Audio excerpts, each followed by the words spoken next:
bagaimana Bung Alfian melihat fenomena persiapan yang dilakukan oleh musuh-musuh Islam? Silakan Bung Alfian.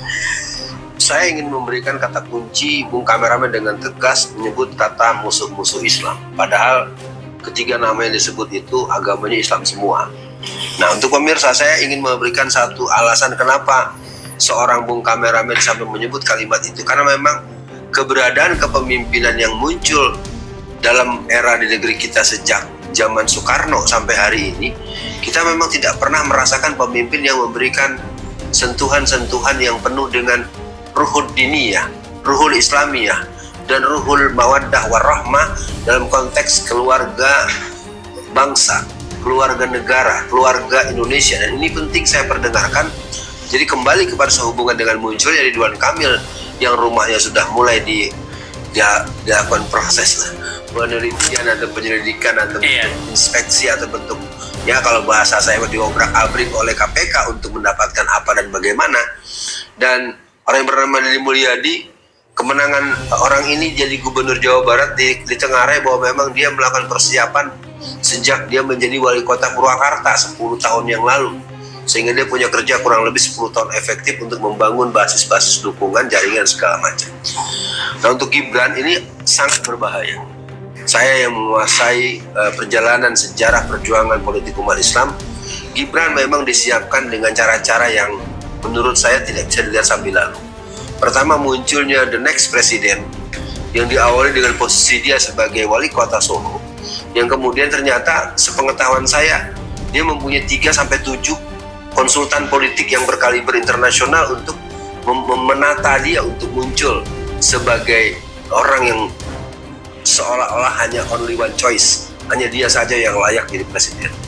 Saya ingin mengatakan potensi yang sama sebenarnya ada pada Pak Anies. Nah, cuma saya ingin mengatakan Pak Anies sudah jelas kalau dibuat pertandingan kompetisi yang fair sudah nggak mungkin dikalahkan. Dengan yang menang sekarang pun Pak Anies sesungguhnya pasti menang, insya Allah kalau fair. Nah, menjawab pertanyaan atau opini awal Bung kameramen, sebenarnya inilah yang membuat saya suka protes kepada beberapa kawan-kawan di berbagai grup WhatsApp. Mengapa kita terus menceritakan kejulasan lawan, kecurangan lawan, tapi kita tidak membangun hegemoni konstruktif, di mana kita tidak membuat satu konsolidasi potensi yang menurut saya bisa. Maka itu saya mencoba untuk melaporkan secara umum bahwa sampai terakhir kemarin tanggal 9 Maret, tentu dengan teman-teman yang memahami hakikat proses yang dimaksud, kita sudah menyelenggarakan pendidikan politik Islam angkatan ke-29. Dan kita akan langsungkan terus dengan perbaikan, dengan perapihan, dan terus artinya untuk mencoba membuat jawaban alternatif yang tersebar, yang luas, yang real, dan solutif. Dan tentu ini tidak mungkin dibahas dalam waktu yang singkat, dan juga tidak diperlukan dibahas di forum-forum yang terbuka. Kata kuncinya, Ridwan Kamil kemungkinan besar masuk kotak, Deddy Mulyadi akan membangun hegemonik dengan menggabungkan pola-pola sekuler, pola-pola yang anti-Islam, dan Gibran akan menggunakan pola-pola robotik ya, karena dia adalah sebetulnya tidak ada apa-apa, begitu Bung Kameramen. Ya, Bung Alfian. Assalamualaikum warahmatullahi wabarakatuh. Itu tadi cuplikan podcastnya Alfian Tanjung. Tahu lah ya, Alfian Tanjung yang memang sejak lama selalu mengatasnamakan Islam di dalam gerakan-gerakan politiknya. Orang yang dianggap berseberangan, tidak sepaham dengan gerakan politiknya, dianggap dicap sebagai musuh Islam, anti-Islam. Ya sama seperti tadi Kang Deddy Mulyadi, Gibran, pokoknya pihak-pihak lawan politik yang di luar barisannya dianggap sebagai anti-Islam, musuh Islam. Ya kan, jelas kan tadi dia menyebut begitu. Dan inilah gerakan politik identitas, politik agama, politik yang mengatasnamakan agama Islam.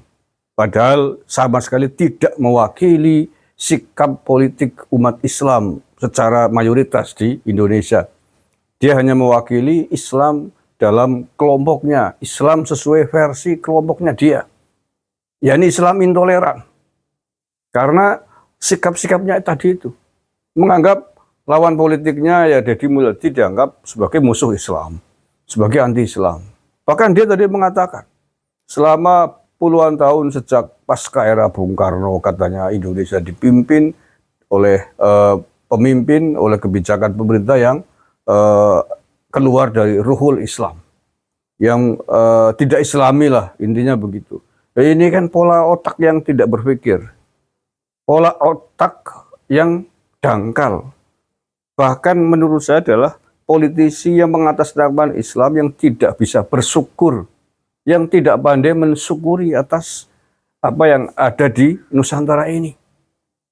Bagaimana mungkin dia bisa mengatakan katanya Indonesia sejak pasca Bung Karno dikatakan sebagai anti-Islam, sebagai keluar atau kepemimpinan kebijakan pemerintah yang jauh dari ruh dan nilai-nilai Islam.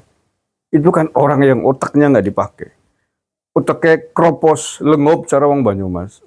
Otak yang tidak pernah bersyukur atas nikmat yang ada di tanah Nusantara ini. Apakah dia tidak melihat di setiap kampung, setiap RW, RT hampir tuh di Indonesia itu yang namanya musola masjid berlimpah dimanapun melangkah. Mau sholat, menjalankan syariat Islam nggak ada yang menghalangi. Mau sholat di masjid dimanapun banyak ditemukan.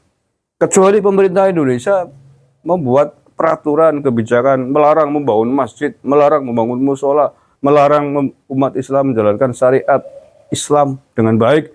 Kamu bisa mengatakan itu kebijakan yang anti-Islam, memusuhi umat Islam. Loh, masjid di mana-mana bertebaran, di setiap RT kadang-kadang lebih dari satu musola. Tiap desa ada masjid lebih dari 5. Kayak gitu masih mengatakan pemerintah anti-Islam, pemerintah jauh dari ruh Islam.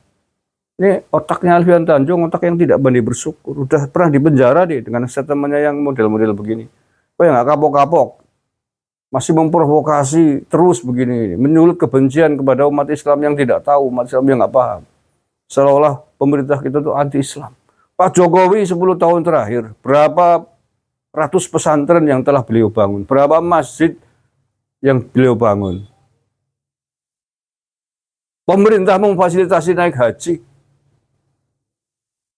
Rukun Islam diberikan kebebasan dengan sebebas-bebasnya, seluas-luasnya. Lah iya, orang puasa nggak pernah ada yang dilarang, sholat jamaah nggak pernah ada yang dilarang, pengajian di jalan-jalan nggak ada yang larang. Coba di negara lain yang bahkan yang dengan landasan syariat Islam sekalipun lah bisa membuat pengajian di jalan. Ya silakan Anda kalau memang mengatakan menguasai politik Islam, Anda belajar ke Malaysia, ke Mesir, ke Arab Saudi, apakah boleh di jalan-jalan dibuka pengajian tablik akbar, buat sholat Idul Fitri, Idul Adha, di lapangan, di jalan-jalan sebebas Indonesia? Nggak ada, hanya di Indonesia. Menurut saya Indonesia itu surga bagi seluruh umat beragama. Tentu saja karena ini adalah Indonesia, negara yang memiliki banyak perbedaan agama dan keyakinan. Yang kita punya dasar negara Pancasila, punya sila persatuan Indonesia, punya Undang-Undang Dasar 45 yang dimana di dalamnya mengatur kebebasan setiap umat beragama menjalankan syariat agama dan keyakinan masing-masing dilindungi oleh undang-undang. Jadi Anda jangan bermimpi bahwa Indonesia ditegakkan atas dasar hukum Islam atau hukum agama yang lain. Karena kalau polanya seperti sampean itu Alfian Tanjung dituruti, bahkan mungkin kalau pola itu dituruti hari ini mungkin sampean nggak bisa keluar-keluar job-job seperti itu karena dirundung perang saudara. Lah iya, kamu nggak bersyukur di Indonesia nih, nggak bersyukur kita bisa bebas menjalankan syariat ibadah dengan enak, dengan damai, karena dilindungi undang-undang, tanpa ada yang memaksakan cara-cara sikap politik atas nama agama seperti itu. Nah kalau dicoba di Suriah hari ini tuh, hari ini tuh gejolak lagi Suriah tuh. Karena masing-masing pemakai politik Islam egosentris sesuai dengan tafsirannya sendiri-sendiri. Akhirnya kelompok yang satu memenangkan pemberontakan, menguasai tampuk kepemimpinan. Hari ini tuh kelompok Hamas, pecahan Al-Qaeda ISIS. Tidak lama setelah merebut kekuasaan, kemudian dimusuhi oleh kelompok muslim yang lain yang sama-sama juga ingin syariat Islam, sama-sama ingin khilafah. Afghanistan juga begitu, hampir 60-70 tahun dirundung perang saudaranya gara-gara politik identitas agama mereka masing-masing. Indonesia harusnya bersyukur walaupun penduduknya tidak seluruhnya beragama Islam, tapi di sini diterapkan Pancasila. Di sini ada undang-undang yang melindungi seluruh umat beragama untuk menjalankan syariat agamanya masing-masing. Jung Tanjung paham yang kayak gitu-gitu tempiling kowe ngene suwe-suwe. Provokasinya nggak pernah berhenti, sampai sudah pernah dipenjara begitu-gitu loh. Nggak pernah bersyukur. Maunya apa ente? Negara atas dasar syariat Islam, kayak Rizik Syihab itu, kayak Abu Bakar Basir, kayak Jad, dan lain sebagainya itu. Ya kalau ingin pemerintahan yang dasarnya adalah syariat Islam, gampang caranya. Tidak usah hidup di Indonesia, keluar kamu. Pergi sana ke Timur Tengah, cari negara yang pemerintahnya atas dasar Islam. Banyak, ke Saudi boleh, ke Mesir boleh, ke Iran boleh, ke Suriah boleh, Afghanistan boleh, Yaman juga boleh sana. Orang kok tiap hari kerjanya menghujat, mencaci maki atas nama agama. Islam tidak seperti itu.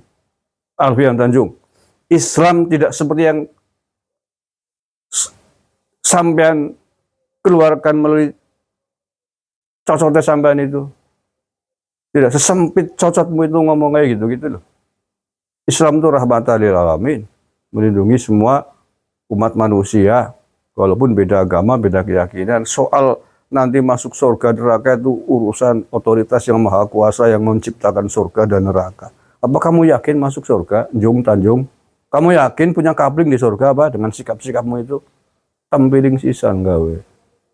Wong kok bajuk Ramadan enggak mencerahkan sih nggak baca, sampaikan materi-materi yang memupuk kita bisa hidup rukun.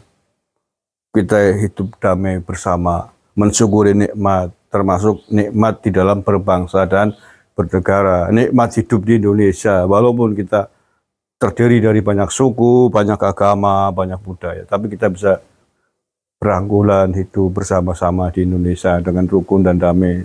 Yang Islam silahkan ke masjid, menjalankan syariat agamanya dengan baik. Yang Kristen, yang Buddha, yang Hindu silahkan masing-masing. Kalau perlu kita kalahkan, bagaimana kita saling melindungi, saling menjaga peribadatannya masing-masing. Bukan saling memusuhi. Buru-buru menebarkan kampanye Bhinneka Tunggal Ika. Sesama Muslim aja kamu kafirkan. Sesama Muslim kamu anggap anti-Islam, musuh Islam. Oh, duduk benda, saya gue sesuai loh. Ini lama nih. Orang ini Alfian Tanjung, terus apa tuh?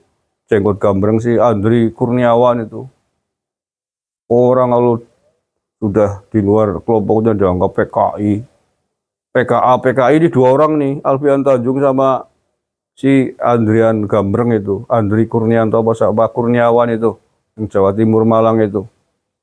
Penceramah yang batuknya jebol, jenggotnya gambreng itu. Kalau nuduh saya katanya juga PKI, antek PKI, PKC didanai oleh Partai Komunis. Oh, kejung dase kowe ngene ndri. Saudara sih Islam yang dapur mutok apa? Saya juga Muslim. Belum tentu keislaman saya dan keislaman kamu lebih unggul, kamu lebih mulia, kamu masuk surga. Belum tentu. Allah yang Maha Tahu.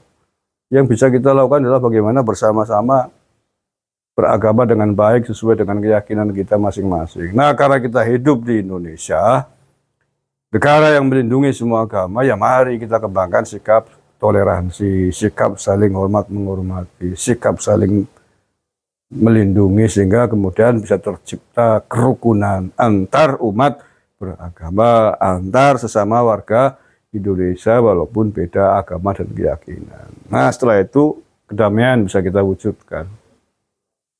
Mudeng polomu Jung Tanjung, orang mudeng jejak ndasingane. Wong gawe emosi bae. Oke. Terima kasih. Assalamualaikum warahmatullahi wabarakatuh.